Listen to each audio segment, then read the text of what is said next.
Tiller মধ্যে দাঁড়াইয়া, উঁচু পাহাড়ের মধ্যে দাঁড়াইয়া একটা নিশান এভাবে নাড়াচাড়া করবে, তখন সকলে বুঝে নিবে যে হয়তো কোনো দুঃসংবাদ অথবা সুসংবাদ দেওয়ার জন্য সে দাঁড়াইছে।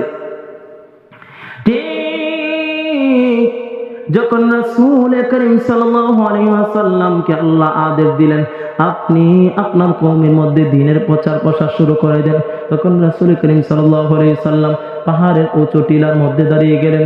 এই উঁচু টিলার মধ্যে দাঁড়াইয়া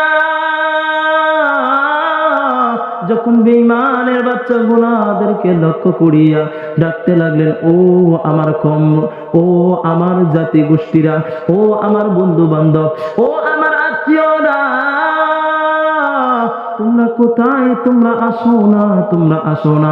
এইভাবে যখন ডাকতে লাগলেন, মানুষগুলা দলে দলে দলে দলে, এই মানুষগুলা মৌমাছির চাকের মতো তখন একে অপরে হাঁটতে হাঁটতে পা পা করে হাঁটতে হাঁটতে টিলার নিচে আইসা হাজির হয়। তখন সকলকে রাসূল লক্ষ্য করে একটা বক্তৃতা দিলেন, বলতে লাগলেন, এ মক্কাবাসী,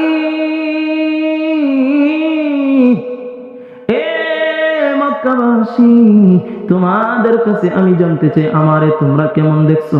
আমারে ছোটবেলা তোমরা আমারে এই নাবালিক অবস্থা দেখছো, আমারে বালিক অবস্থা দেখছো, এখন বর্তমানে আমি এখনো তোমাদের সঙ্গে ওঠা বসা করতেছি, এই 40 বছর বয়সে তোমরা আমারে কেমন পাইছো?